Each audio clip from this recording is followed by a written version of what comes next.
नमस्कार। ये है फलक की कहानियों का अद्भुत संसार। किस्सा कहानियां जिनमें हम लिखते हैं खुद को।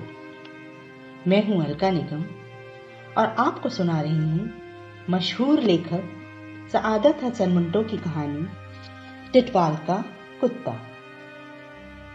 टिटवाल का कुत्ता इनकी एक प्रसिद्ध कहानी थी जो भारत पाकिस्तान की सीमा पर घूमने वाले एक कुत्ते के ऊपर आधारित थी।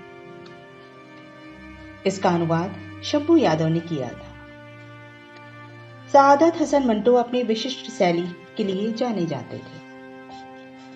तो आइए लुत्फ उठाते हैं उनकी इस मशहूर कहानी का।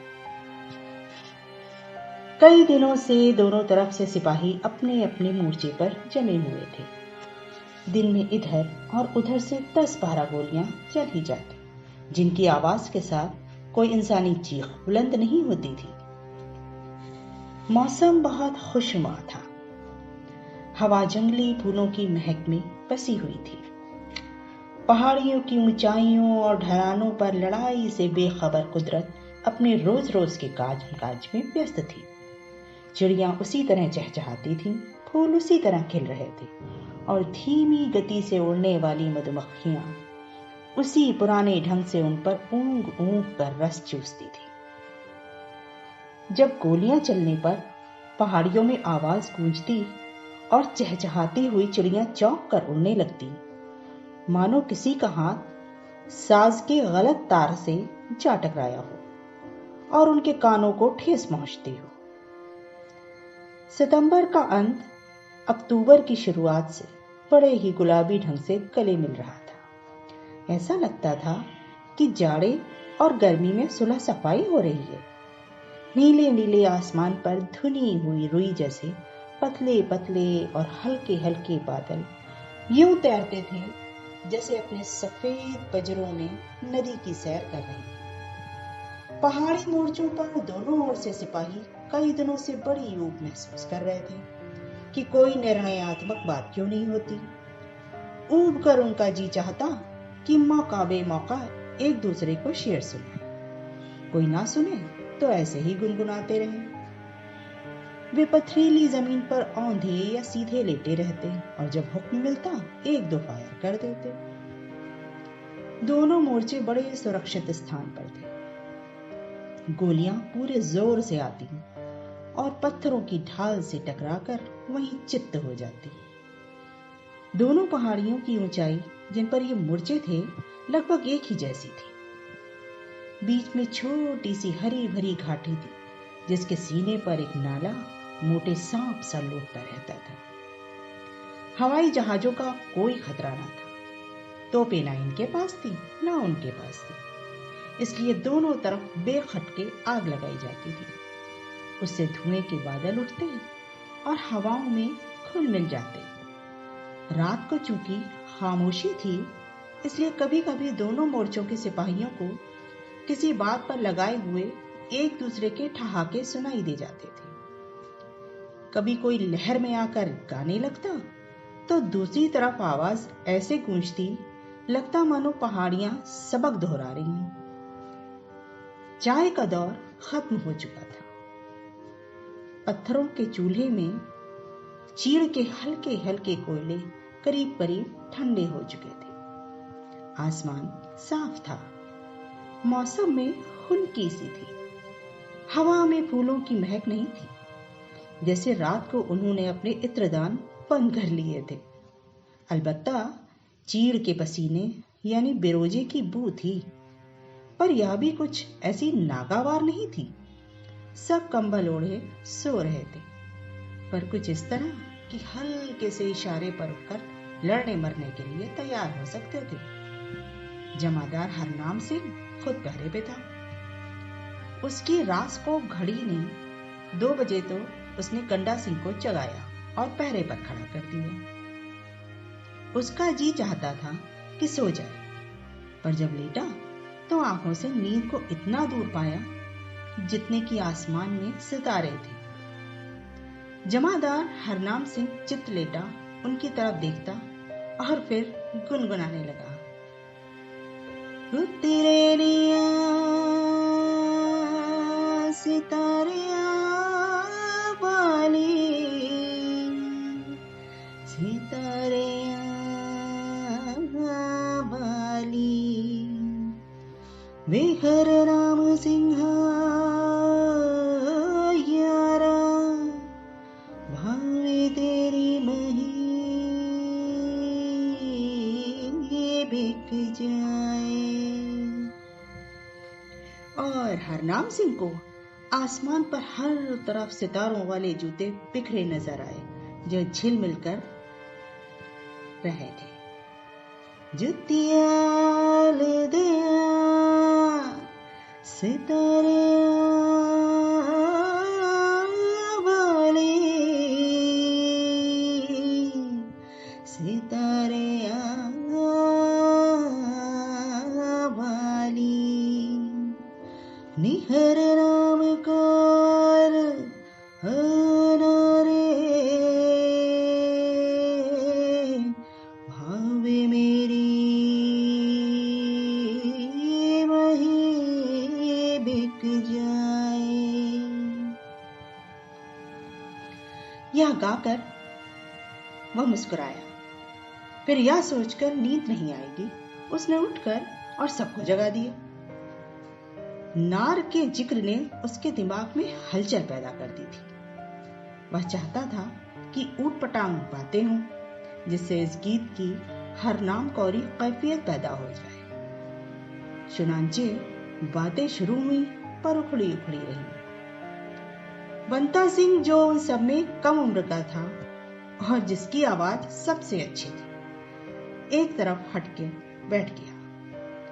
बाकी अपनी जाहिरा तौर पर मजेदार बातें करते और जम्हाइयां लेते रहे।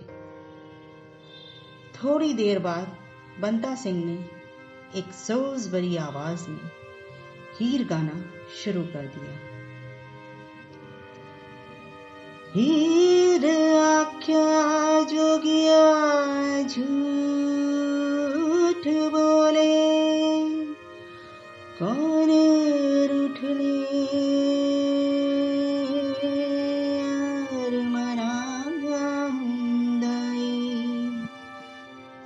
ऐसा कोई ना मिले, मैं ढूंढ थकी, जेड़ा गया नू मोड़ लियाउंदाई। एक बाज तो कांग निकूंज कोही, एक बाज तो कांग निकूंज कोही, बेखा चुपकी गुलाउंदाई। दुखा वाले आनू गला सुख दिया नी, किसी जोड़ जहान सुनाउंदाई।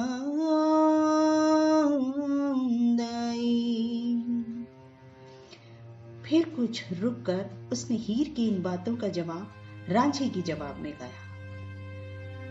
जेहड़े बाज तो कांगरे कूंज खोही,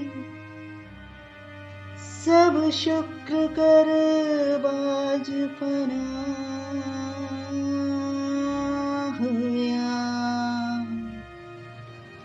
ऐ बेहाल है इस फकीर दारी,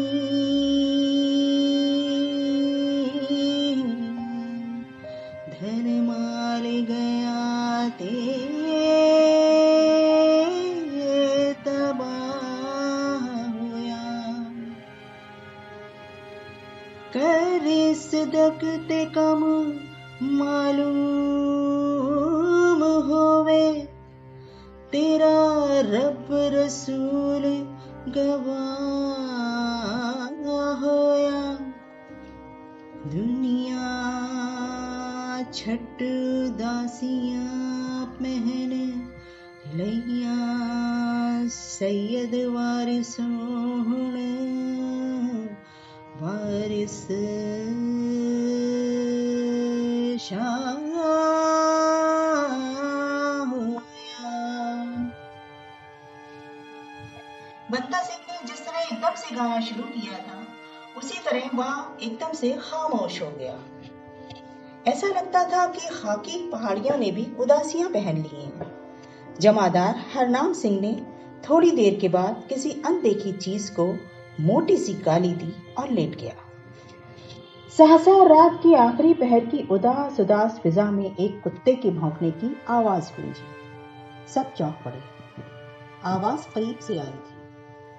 सूबेदार हरनाम सिंह ने उठकर कहा, यह कहां से आ गया भौंकू?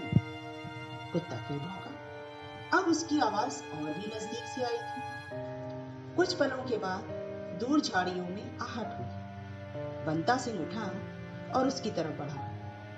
जब वापस आया तो उसके पास एक आवारा सा कुत्ता था जिसकी दुम हिल रही थी। वह मुस्कुराया, जमादार साहब, महकूम जिधर। बोला तो कहने लगा, मैं हूं चपड़ झुनझुन।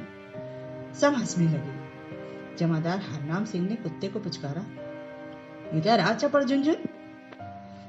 कुत्ता दुम हिलाता हरनाम सिंह के पास चला गया और यह समझकर कि शायद खाने की कोई चीज फेंकी गई है, जमीन के पत्थर सूंघने लगा। जमादार हरनाम सिंह ने थैला खोलकर एक बिस्कुट निकाला और उसकी तरफ फेंका। कुत्ते ने उसे सूंघकर मुंह खोला, लेकिन हरनाम सिंह ने लपक कर उसे उठा लिया। ठहर, कहीं पाकिस्तानी तो नहीं? सब हंसने लगे। सरदार बंता सिंह ने आगे बढ़कर कुत्ते की पीठ पर हाथ फेरा और जमादार हरनाम सिंह से कहा, नहीं जमादार साहब, चपड़ झुनझुन हिंदुस्तानी है।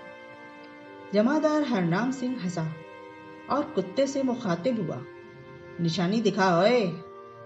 कुत्ता दुम हिलाने लगा। हरनाम सिंह जरा खुलकर हंसा, यह कोई निशानी नहीं, दुम तो सारे कुत्तों की हिलाती है। बंदा सिंह ने कुत्ते की कांपती दुम पकड़ ली, शरणार्थी है बेचारा।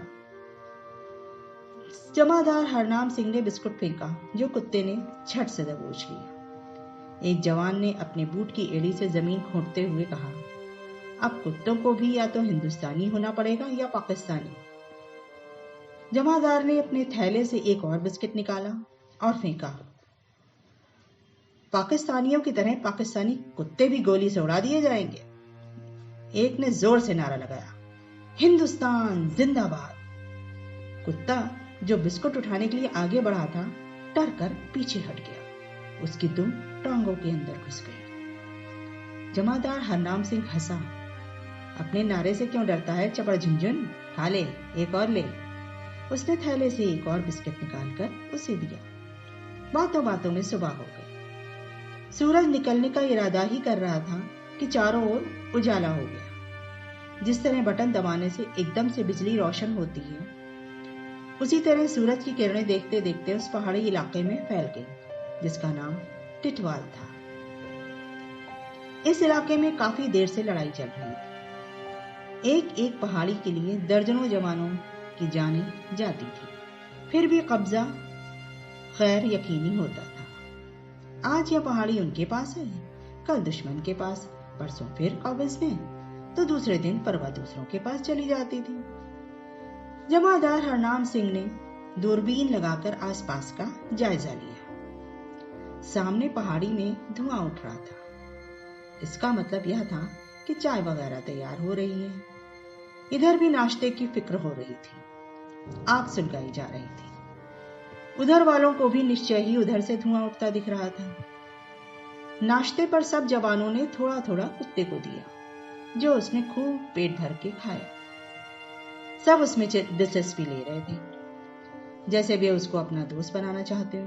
पुचकार कर चपड़ झुनझुन के नाम से पुकारता और उसे प्यार करता। शाम के करीब दूसरी तरफ पाकिस्तानी मोर्चे में सूबेदार हिम्मत खां अपनी बड़ी बड़ी मूछों को, जिनके साथ बेशुमार कहानियां जुड़ी हुई थी, मरोड़ दे दे करके टिटवाल के नक्शे को बड़े ध्यान से देख रहा था।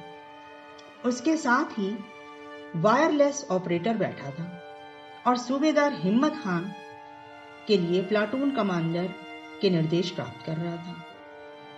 कुछ दूर एक पत्थर से टेक लगाए और अपनी बंदूक लिए बशीर धीमे धीमे गुनगुना रहा था, चन किथे कवाई आई रात वे, चन किथे कवाई आई रात वे।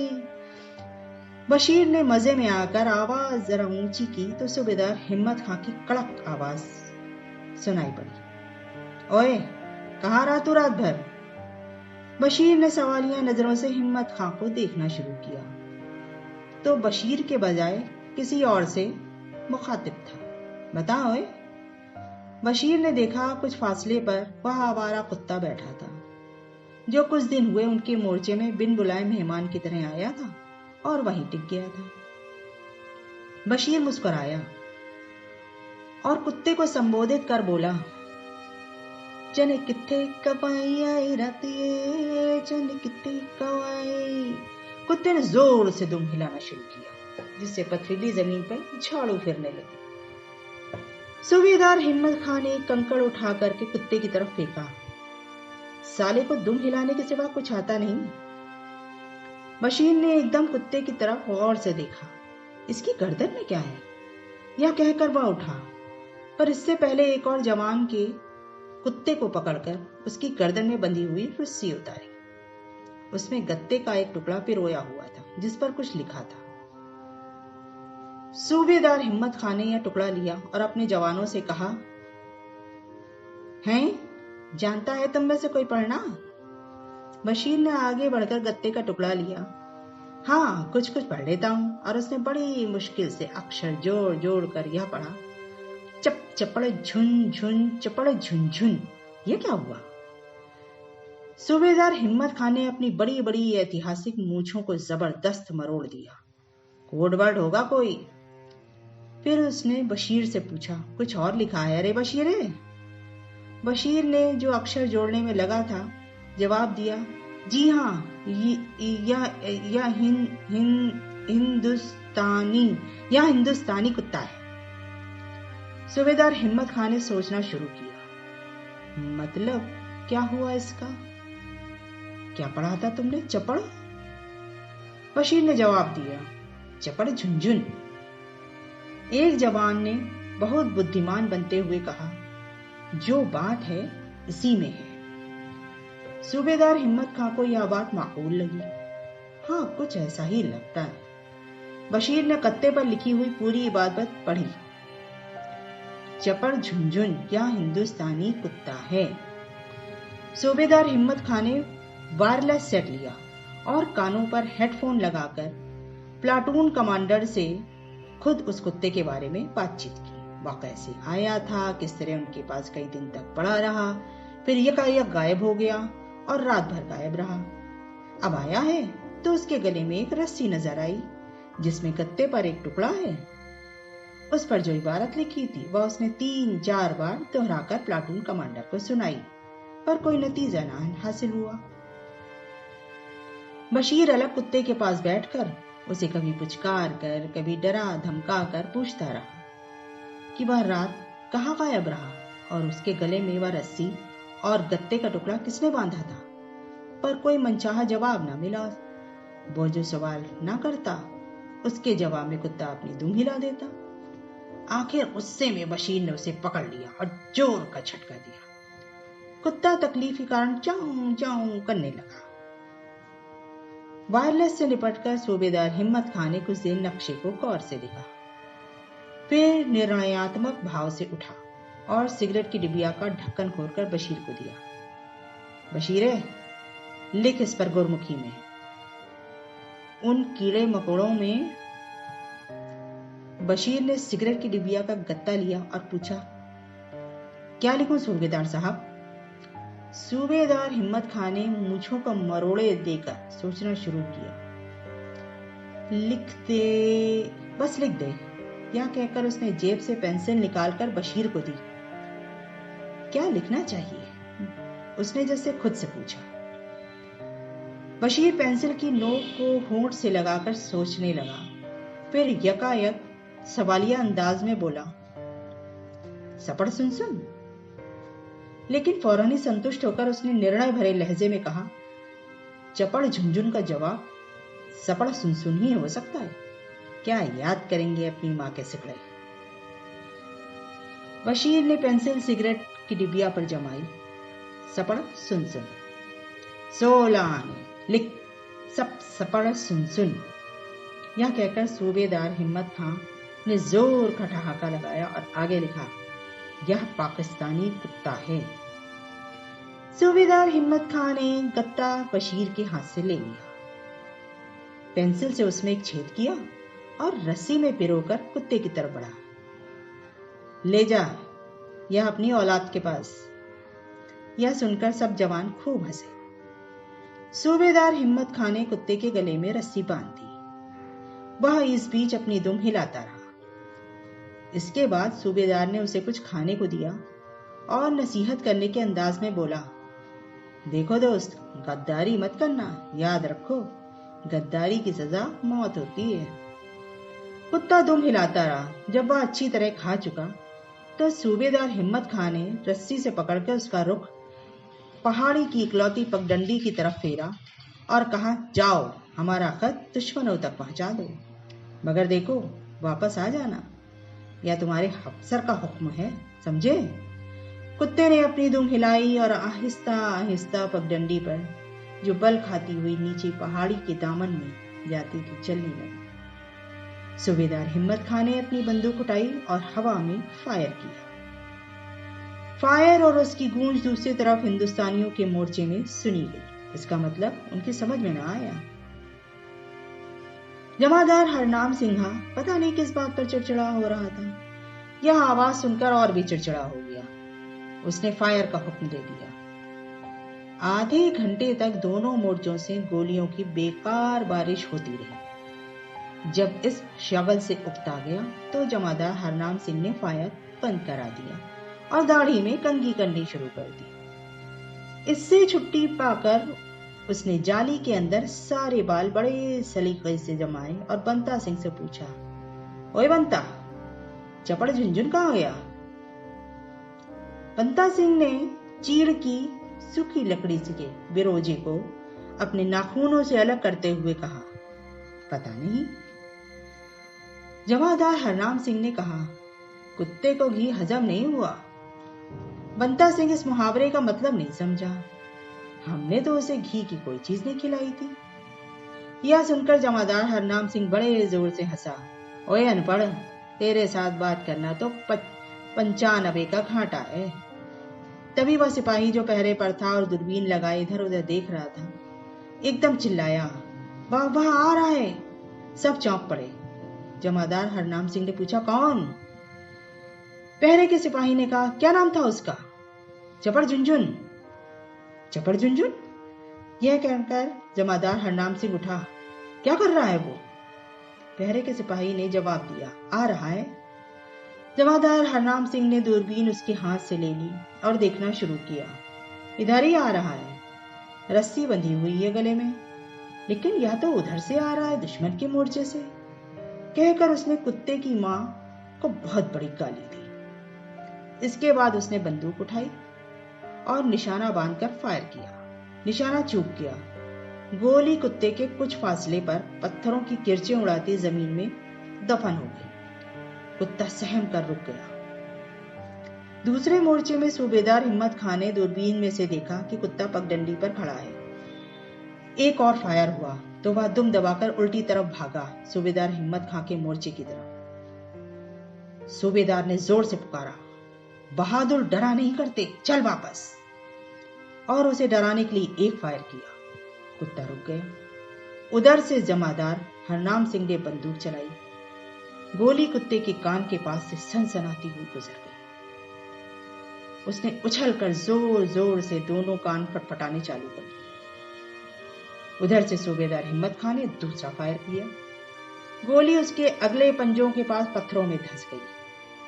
बौखलाकर कभी वह इधर दौड़ा, कभी उधर।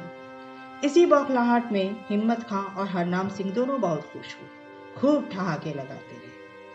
कुत्ते ने जमादार हरनाम सिंह के मोर्चे की तरफ भागना शुरू किया। उसने यह देखा तो बड़े ताव में आकर मोटी सी गाली दी और अच्छी तरह निशाना बांधकर फायर किया। गोली कुत्ते की टांग में लगी।